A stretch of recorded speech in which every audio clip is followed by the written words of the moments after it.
दोस्तों हमारे देश में एजुकेशन सिस्टम का क्या हाल है वो तो आपको पता ही होगा और शायद मुझे बताने की ज़रूरत नहीं है।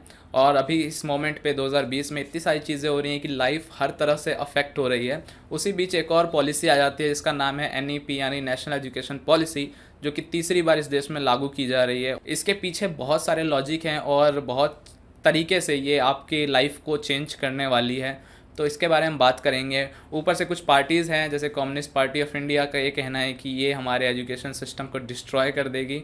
तो उस बारे में भी बात करेंगे कि क्या एक्चुअली में ऐसा होगा या कुछ और चेंज आएगा।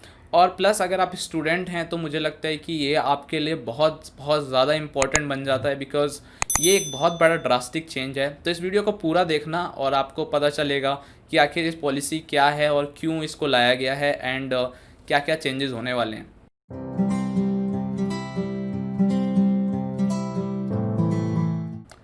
तो दोस्तों हमारे देश में ना नामों को बदलना तो काफ़ी कॉमन सी चीज़ है, आपने नोटिस किया होगा। इलाहाबाद प्रयागराज बन जाता है, गुड़गांव गुरुग्राम बन जाता है। बट एक और चेंज इस बार किया गया है। ये हालांकि किसी सिटी के नाम को नहीं चेंज किया गया है बल्कि एक मिनिस्ट्री के नाम को चेंज किया गया है। यानी मिनिस्ट्री ऑफ एचआरडी को चेंज करके कर दिया गया है मिनिस्ट्री ऑफ एजुकेशन, जो कि पहली बार मुझे लगता है कि एक अच्छा मूव है, ताकि जो मिनिस्ट्री है हमारी उसका जो फोकस है वो एजुकेशन की तरफ रहे रादर देन की और चीज़ों के ऊपर। और एजुकेशन कितना बड़ा प्लस फैक्टर है वो मुझे शायद बताने की ज़रूरत नहीं है। किसी भी कंट्री के लिए एजुकेशन सबसे बड़ा फैक्टर है और एजुकेशन से ही मतलब आधे तो क्राइम रोके जा सकते हैं लोगों को एजुकेट करके। प्लस जितनी भी चीज़ें हो रही हैं, यानी आप देखते हो कि चाइना, आप एक तरफ से चाइना को बैन करना चाहते हो और दूसरी तरफ से आप चाहते हो कि इंडिया ग्रो करे, तो सबसे बड़ा इंपॉर्टेंट फैक्टर क्या है उसके लिए, वो है एजुकेशन। अब मैं बात करता हूँ कि थर्ड एनएपी जो कि नेशनल एजुकेशन पॉलिसी है, इसका ड्राफ्ट 2019 में तैयार किया गया था और फाइनली इसको लागू किया गया है। तो ये जो तीन पॉलिसी हैं, मैंने इसके पूरे सारे पॉइंट्स बनाए हैं कि कैसे कैसे लागू की गई। तो पहली जो पॉलिसी है वो 1968 में लागू की गई थी, दूसरी है वो 1986 में लागू की गई और तीसरी है ये 2020 में लागू की गई है। 1986 वाली जो पॉलिसी थी जो हम अभी तक यूज़ हो रही थी उसमें थोड़े बहुत चेंजेस भी किए गए थे 1992 में, बट मोर और लेस वो सेम ही थी। और जब हमारी जो पहली पॉलिसी थी 1968 वाली, उसके अंदर आप अगर जाके देखोगे तो कोठारी कमीशन का कहना था कि जो हमारा देश का जीडीपी है उसका 6% कम से कम एजुकेशन में यूज़ होना चाहिए। जबकि आप अगर ड्राफ्ट पढ़ोगे नेशनल एजुकेशन पॉलिसी 2019 का, तो उसमें साफ साफ लिखा हुआ है कि जो करेंटली यानी लास्ट ईयर तक जो भी हमारा जीडीपी का परसेंटेज है जो कि एजुकेशन पे यूज़ किया जाता है वो अराउंड 2.7% है। तो आप देखते हो कितना बड़ा डिफरेंस है। और अगर आप और कंट्रीज़ की बात कर लेते हैं यहाँ पे, जैसे अगर आप फिनलैंड भूटान वगैरह की बात करते हो तो 7% उनका जो कि जीडीपी का वो इतना परसेंट रेशियो यूज़ करते हैं एजुकेशन के लिए। इनफैक्ट यूएस से भी 5% करता है। और मैं बात करता हूँ चाइना की स्पेसिफिकली, कि चाइना में अगर आप जाओ तो आपको पता है चाइना इतना चीप क्यों है। लोगों को लगता है कि वहाँ पे लेबर बहुत सस्ती है और लोगों को ये लगता है कि कि चाइना के पास इतनी जनसंख्या है कि उनके पास काम करने वालों की कमी नहीं है। पर एक्चुअली ये रीज़न हो सकता है एक, लेकिन उससे सबसे बड़ा रीज़न है एजुकेशन। ओके, आप जाओगे चाइना में तो आपको ये मिलेगा कि वहाँ पे हर एक बंदा एक अलग स्किल सेट के साथ है। मतलब अगर मुझे मान लो मुझे कोई ऐप बनानी है, मैं चाइना में जाऊँगा, मैं पहला बंदा देखूंगा, वो मुझे बोल देगा कि अच्छा मैं बना दूंगा, लाओ मेरे को दे दो। या आप कोई भी कंपनी खोलना चाहते हो, कुछ भी बनवाना चाहते हो, वहाँ पे इतनी ज़्यादा स्किल सेट है लोगों के पास कि कोई भी कुछ भी उठा के बना सकता है आपका। तो वो सेम चीज़ जब तक इंडिया में नहीं आती है तब तक आप चाइना को कितना भी बैन कर लो यार, कुछ ना कुछ तो आता ही रहेगा या जाता ही रहेगा। और मुझे नहीं लगता कि चाइना को एंटायरली बैन किया जा सकता है किसी भी कंट्री से आज की डेट में, एटलीस्ट जब तक आपके पास उतनी सफिशिएंट मतलब पावर ना हो, एजुकेशन आपके देश की जब तक अच्छी ना हो। तो मैं उस टॉपिक पे अब नहीं जाऊंगा, बात करूंगा कि अभी क्या चेंज हुआ है। तो नेशनल एजुकेशन पॉलिसी जो कि लागू की गई है, सबसे बड़ा जो चेंज है उसका वो ये है कि एक जो एजुकेशन को है उसको वो आप बोल सकते हो यूनिवर्सल करना चाहते हैं। यानी किसी के ऊपर भी ऐसी कोई डिपेंडेंसी नहीं रहेगी। जैसे आपने अगर साइंस ले ली है तो ऐसा नहीं होगा कि आप कुछ और नहीं पढ़ सकते हो। और उसी तरीके से जो पूरा जो सिस्टम है उसको एंटायरली चेंज कर दिया गया है 34 सालों के बाद। और अब जो स्टेप है वो काफ़ी क्लियर है और इसको डिवाइड किया गया है 5+3+3+4। अब इसका क्या मतलब है, जो पहला जो 5 है उसका मतलब है कि ये एक आप बोल सकते हो कि फाउंडेशनल स्टेज है। उसके बाद जो 3 है वो एक प्रिपेरेटरी स्टेज आप बोल सकते हो।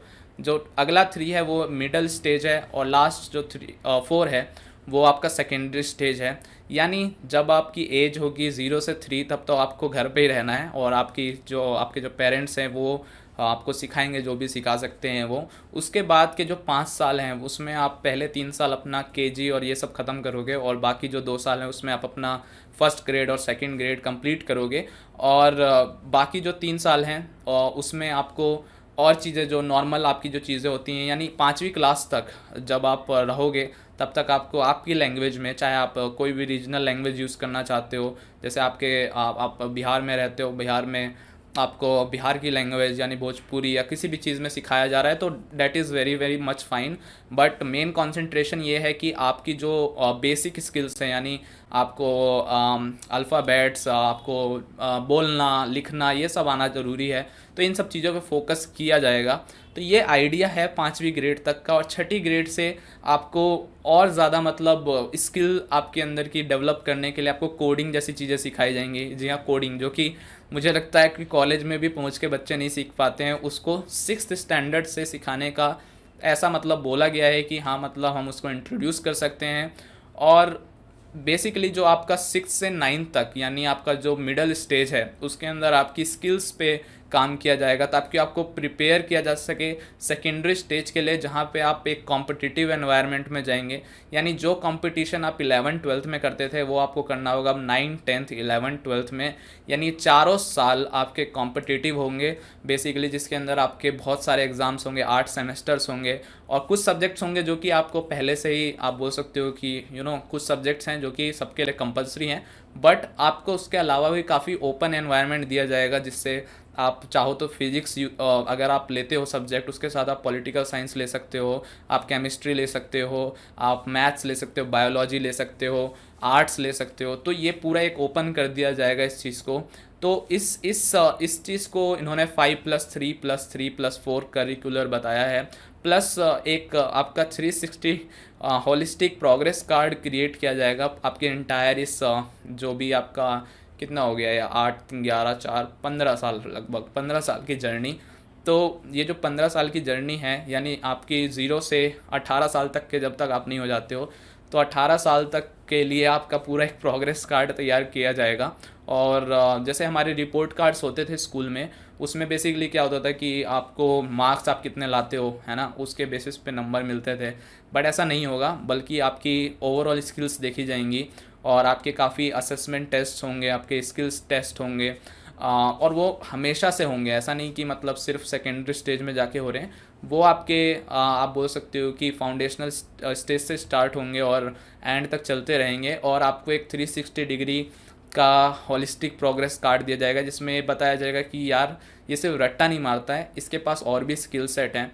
और आपको जब आप लास्ट स्टेज यानी जो कि सेकेंडरी स्टेज है कॉलेज से पहले, उसमें आपको और भी चीज़ें सिखाई जाएंगी कि आपको थोड़ा बहुत इंटर्नशिप्स वगैरह करवाई जाएंगी, या आपको हल्के फुल्के रिसर्च प्रोजेक्ट्स में भी डाला जाएगा। ऐसा उनका एक आइडिया है।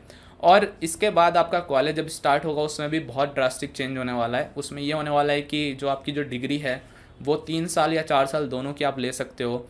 और उससे बड़ी बात यह है कि अगर मान लो आपने कोई भी कॉलेज ज्वाइन कर लिया है, चाहे वो गवर्नमेंट कॉलेज है, प्राइवेट कॉलेज है, और अगर आप 1 साल बाद आपको ऐसा लगता है कि नहीं मुझे छोड़ना पड़ेगा, तो आप छोड़ सकते हो। और वो जो क्रेडिट हैं वो आपके मतलब रखे जाएंगे अपने साथ, और उसके बाद आप बाद में आके कभी भी ज्वाइन कर सकते हो। मतलब उसका एक टाइम पीरियड होगा। ऐसा नहीं कि आप 20 साल के हो और आपने कॉलेज छोड़ दिया और 50 साल के हो रहे हो तो आ रहे हो, ऐसा नहीं होगा। बट एक टाइम पीरियड के अंदर आप वापस आ सकते हो और अपना वहाँ से रिज्यूम कर सकते हो।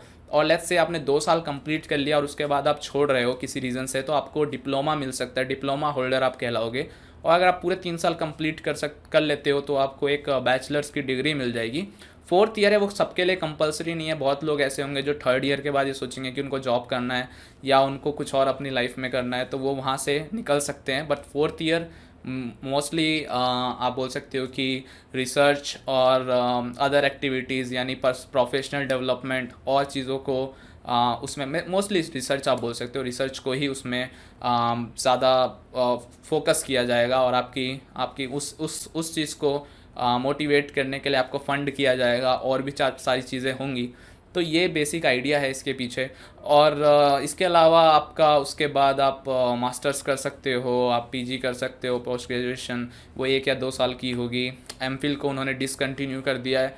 तो ये एंटायर एक स्ट्रक्चर है जो इसको पूरा दोबारा से यानी शुरू से, और अगर आप देखो तो इसमें बहुत लाखों लोगों का ओपिनियन लिया गया है। 6600 ब्लॉग्स से उन्होंने ये एक काइंड ऑफ फीडबैक लिया, और लगभग पता नहीं कितने सारे डिस्ट्रिक्ट से उन्होंने फीडबैक लिया, और उसके बेसिस पे ये पॉलिसी क्रिएट की गई है। अब सबसे इम्पॉर्टेंट बात आती है यहाँ पे कि जो जीडीपी है हमारे देश का, उसका 6% एजुकेशन पे खर्च करना, ताकि ये सारी चीज़ें इम्प्लीमेंट हो सकें। तो आपको मैंने जैसे बताया कि और कंट्रीज़ में भी लगभग आप देख के चलो कि 5 से 6% जीडीपी का वो यूज़ करते हैं एजुकेशन पे। तो इंडिया को भी वो चीज़ करनी पड़ेगी। इनफैक्ट मैं तो ये बोलूँगा कि उनको उल्टा और थोड़ा बढ़ा देना चाहिए था, कम से कम 7 रखना चाहिए था, या मे बी 8 भी कर सकते थे। क्योंकि अगर आप सच में उस डायरेक्शन में देख रहे हो तो आपको एजुकेशन, ये सारी चीज़ें तभी हो सकती है जब इसमें मनी इन्वॉल्व किया जाए, प्रॉपरली इंफ्रास्ट्रक्चर पे फोकस किया जाए, और भी चीज़ों को पे फोकस किया जाए। उसके बिना ये सारी चीज़ें मतलब बोलने के लिए ठीक है, पर इम्प्लीमेंटेशन इतना आसान नहीं होने वाला है। और प्लस इसके अलावा जो ये सारी चीज़ें हैं, ये तो एक पार्ट है, प्लस आपको पता है कोरोना वाली सिचुएशन है, तो उन्होंने और फोकस किया है कि ई लर्निंग को ज़्यादा सपोर्ट किया जाए, यानी टेक्नोलॉजी को पिक्चर में लाया जाए, आपके वर्चुअल लैब्स हों, और ऑनलाइन काफ़ी तरीके की असेसमेंट्स हो, और बेस्ड ऑन उन असेसमेंट के बेसिक एक एनालिसिस पे आपका रिपोर्ट कार्ड तैयार किया जाए। और टीचर्स के लिए भी उन्होंने ट्रेनिंग के प्रोग्राम्स लाए हैं, यानी उनका भी ऐसा है एक मतलब 2030 तक एक ऐसा टाइम आ जाएगा कि टीचर्स के लिए मिनिमम जो एक क्वालिफ़िकेशन क्राइटेरिया होगा वो होगा 4 years ऑफ बीएड, और उसके अलावा भी उनके भी कुछ टेस्ट वगैरह होंगे। तो ओवरऑल आप देखो तो जो आइडिया है वो मतलब बहुत ज़्यादा क्लियर है कि जो 2035 यानी आज से 15 साल बाद तक वो चाहते हैं कि कम से कम हमारे देश का 50% जो रेशियो है वो पूरी तरह से हाईली एजुकेटेड हो। और मतलब वो एक ऐसी चीज़ है ना जो कि आपको चाहिए ही चाहिए अगर आप देश की प्रोग्रेस करना चाहते हो, चाहे किसी भी डिपार्टमेंट में। एजुकेशन से बड़ी चीज़ क्या हो सकती है? मतलब हमारे देश में रेप्स होते हैं, क्राइम्स होते हैं, और ये सब चीज़ होती है। इसका सबसे बड़ा मेजर फैक्टर क्या है? एजुकेशन। यानी लोग एजुकेटेड ही नहीं है, और लोगों को घंटा कुछ पता ही नहीं है कि क्या मतलब उनको अपनी ज़िंदगी में करना है या नहीं करना है, और उनके पास कुछ काम नहीं है। तो काम क्यों नहीं है? क्योंकि आज ये रट्टाफिकेशन वाले लोग जो होते हैं, ये 12वीं तक पढ़ाई कर लेते हैं, उसके बाद इनको नौकरी नहीं मिलती है। नौकरी ना मिलने की वजह क्या है? कि इनके पास कुछ नॉलेज नहीं है। तो जो एंटायरली जो आइडिया है वो ये है कि लोगों की नॉलेज पे फोकस करना, एक यूनिवर्सल प्लेटफॉर्म देना जहाँ पे हर कोई वो चीज़ कर सके जो वो चाहता है, वो चीज़ सीख सके जो वो सीखना चाहता है, रादर देन कि एक रट्टा मरवाना और उसको एक रोबोट की तरह तैयार कर देना, और फिर उसको फिर दोबारा एक इंडस्ट्री में जाने के बाद फिर ठूसना, और फिर उसकी ज़िंदगी ऐसी हो जाना कि मतलब उसको जॉब से भी नफ़रत हो जाए, और उसको एंटायर एजुकेशन सिस्टम से तो ऑलरेडी नफ़रत है ही। तो ये मेरे हिसाब से देखा जाए तो ये मूव बहुत एक आप बोल सकते हो कि रेवोल्यूशनरी है। और अगर ये एक्चुअली में इम्प्लीमेंट होता है जैसे कि इसको प्लान किया गया है, तो ये शायद इस देश के लिए बहुत बहुत बड़ी बात हो सकती है। अब इस पे जो सीपीआई है यानी कम्युनिस्ट पार्टी ऑफ इंडिया का ये कहना है कि ये एक डिस्ट्रक्शन के लिए होगा, तो वो तो देखो उन लोगों का काम है कहना। ये तो यहाँ तो फाइट्स होंगी अब, बीजेपी वर्सेस कांग्रेस और कोई पार्टी वाली जो फाइट होंगी। बट मुझे लगता है कि ये जो डिसीज़न है ये सिर्फ किसी पॉलिटिकल पार्टी का नहीं है, ये डिसीज़न इस कंट्री के लिए लिया गया है। इसका कंट्रीब्यूशन होता है, लोगों का कंट्रीब्यूशन है, टीचर्स का कंट्रीब्यूशन है। तो ये जो चीज़ है ये इस कंट्री के फ्यूचर के लिए की जा रही है। और ऐसी चीज़ अगर नहीं होती है तो आप अभी करेंटली देख लो ना क्या सिचुएशन है। करेंटली जो सिचुएशन है अगर आप उससे खुश हो, यानी इस देश का कोई भी एक स्टूडेंट अगर इस चीज़ से खुश है, तो यार मतलब मुझे बहुत डाउट होगा कि आप एक्चुअली में या तो जानते नहीं हो कि देश में क्या हो रहा है, या आपने सिर्फ अपने आप को कंसिडर किया है कि मैं अगर सही जी रहा हूँ तो सब सही जी रहे हैं। प्लस इसमें जो कॉलेजेस हैं उनको भी थोड़ा सा मुझे लगता है कंट्रोल में लाने की कोशिश की जाएगी, क्योंकि प्राइवेट कॉलेजेस अपने मन के हिसाब से फ़ीस लेते हैं, या अपने हिसाब से पूरा कंट्रोल करना चाहते हैं एजुकेशन सिस्टम को, तो उनको भी कंट्रोल किया जाएगा, यानी फ़ीस को भी एक लिमिट के अंदर ही उन्हें मतलब चार्ज करना होगा। प्लस अभी जो आप ये देख रहे हो ना कि हर जगह आप देखो, जैसे यूनिवर्सिटी वाइज सिलेबस है वो बिल्कुल डिफरेंट होता है, या आप देख सकते हो कि उनका जो एग्ज़ाम्स का क्राइटेरिया है वो बहुत डिफरेंट। जैसे मैं आईपी यूनिवर्सिटी में पढ़ा हूँ, तो वहाँ पे क्रेडिट सिस्टम है, तो जो कि बहुत एक अच्छी चीज़ है। तो उस क्रेडिट सिस्टम को ही यूज़ किया जाएगा हर जगह, यानी क्रेडिट्स मिलेंगे आपको और वो क्रेडिट्स स्टोर किए जाएंगे। जैसे आप कॉलेज में हो, फर्स्ट ईयर में आपने छोड़ दिया, तो आपके क्रेडिट्स हैं वो आपके कहीं ना कहीं सेफ़ हैं कि हाँ ये क्रेडिट्स मेरे हैं, और जब आप वापस रिज्यूम करते हो तो उस क्रेडिट्स के ऊपर ऐड ऑन होगा एज़ पर माई इन्फॉर्मेशन। तो ये एक अच्छी चीज़ है और ऐसी चीज़ें होनी चाहिए, और मुझे लगता है कि ये बहुत बहुत बड़ा मेजर स्टेप है जो कि मिनिस्ट्री ऑफ एजुकेशन ने लिया है। और इसके अलावा मतलब मुझे ऐसा लग रहा है कि जो अगर आप शुरू से मतलब आप छठी सातवीं क्लास में हो या आप आठवीं नौवीं क्लास में हो, अगर उस टाइम से ही आपको इंडस्ट्री का एक्सपीरियंस करवाया जाएगा, इंटर्नशिप्स कराई जाएंगी, आपको मान लो कि कोडिंग सिखाई जाएगी, तो वो अपने आप ही आपकी लॉजिकल जो थिंकिंग है उसको बदल देगा, मतलब उसको इंक्रीज़ करेगा। यानी आपको आप सोचोगे, आप इम्प्लीमेंटेशन करोगे। ऐसा नहीं कि आप फिजिक्स पढ़ रहे हो लेकिन आपको आपको कुछ भी नहीं पता फिजिक्स का पी भी नहीं पता, आपको ये नहीं पता कि वेलोसिटी क्या होती है, गाड़ी कैसे मूव करती है। तो ये सारी चीज़ें आपको प्रैक्टिकली सिखाई जाएंगी। वैसी केमिस्ट्री आपको प्रैक्टिकली सिखाई जाएगी। तो प्रैक्टिकल चीज़ पे ज़्यादा फोकस किया जाएगा रादर देन कि थ्योरी चीज़ पे, जो कि अभी तक होता आ रहा है, यानी रट्टाफिकेशन। अब ये देखना होगा कि यूनिवर्सिटीज़ इसको कैसे इम्प्लीमेंट होने देती है। हालांकि एनसीईआरटी का पूरा सिलेबस चेंज होगा, ये अभी मेरी इन्फॉर्मेशन के हिसाब से पहले उनको कन्वे कर दिया गया है कि उनको अपने सिलेबस को इस तरीके से पूरा मॉडिफाई करना होगा। और अभी तो जो करंट सिचुएशन है, मुझे ऐसा लगता है कि अगर ये चीज़ होती है, यानी पूरा सिलेबस मॉडिफाई होता है, तो बहुत इंटरेस्टिंग होगा देखना कि ये किस डायरेक्शन में जाता है और फिर यूनिवर्सिटीज़ उसको कैसे अडॉप्ट करती हैं। और जब 5+3+3+4 इंट्रोड्यूस किया गया है, तो क्या जो स्कूल्स हैं जो कि सिर्फ 10th तक हैं उनका क्या होगा, ये मुझे भी अभी तक नहीं पता है कि वो किस तरीके से फिर इसको जो +2 है, क्योंकि +2 अब +2 नहीं रहा, वो +4 हो गया, यानी 4 साल कर दिया गया उसे। तो उसमें जो डेवलपमेंट हो रही है वो यानी एक ही स्कूल में होनी चाहिए टेक्निकली। तो बेसिकली स्कूल का जो इकोसिस्टम है उसमें भी चेंज आएगा, वैसे यूनिवर्सिटी के इकोसिस्टम में चेंज आएगा, क्योंकि डिग्री का जो खेल होता है हमारे देश में उस पर भी बहुत ज़्यादा अफेक्ट पड़ेगा। तो ये ओवरऑल मैंने आपको एक आइडिया दे दिया कि क्या हो रहा है, इससे क्या फ़र्क पड़ने वाला है और कितना अच्छा हो सकता है, नहीं हो सकता है। आई होप आपको वीडियो पसंद आया होगा। आपके जो क्वेश्चन है वो आप मुझसे आप कमेंट्स में पूछ सकते हो, या मैंने कुछ अगर गलत बोला है तो उसको आप बिल्कुल कमेंट में आके बता सकते हो, और ताकि और लोग भी पढ़ सकें उस चीज़ को। या आपके पास कोई एक्स्ट्रा इन्फॉर्मेशन है वो भी आप कमेंट में आके ज़रूर लिखना। और आई होप कि आपको वीडियो पसंद आया होगा। अगर आपको पसंद आया हो तो लाइक कर देना, इसको शेयर करना अपने दोस्तों के साथ, अपने हर एक उस दोस्त के साथ जिसके लिए बहुत इंपॉर्टेंट है, जो एक स्टूडेंट है स्पेशली। और देखते हैं कि कितना अच्छा ये जाता है। बट मैं बहुत ज़्यादा इस चीज़ को लेके होपफुल हूँ। और मैं मतलब अच्छी सबसे मतलब मेरे ख्याल में ये 2020 की सबसे अच्छी न्यूज़ है, और इनफैक्ट ये बहुत सालों में बहुत अच्छी एक न्यूज़ है जिसमें प्राइमरी फोकस जो कि एजुकेशन पे किया जा रहा है। और दोस्तों बस मैं वही बात बोलना चाहता हूँ एक बार फिर कि एक बार एजुकेशन जब चेंज होगा ना तो बहुत कुछ चेंज हो जाएगा। तो सबसे बड़ा जो पिलर है ना, जो रूट कॉज है, उसको पकड़ना बहुत ज़रूरी था, और उसको अगर पकड़ लिया गया है तो उसको इम्प्लीमेंट करना बहुत ज़रूरी है। और अगर ये इम्प्लीमेंट होता है प्रॉपर तरीके से तो इंडिया एक अलग तरीके से बाहर निकलेगा, इंडिया में जॉब्स अलग तरीके से बाहर निकलेंगी, और किसी को बाहर नहीं जाना पड़ेगा और चीज़ों को करने के लिए, अपने ड्रीम्स को पूरा करने के लिए। वीडियो को लाइक शेयर सब्सक्राइब करना, बेल आइकन को प्रेस करना। मिलूंगा नेक्स्ट वीडियो में। Bye bye, take care, see you soon.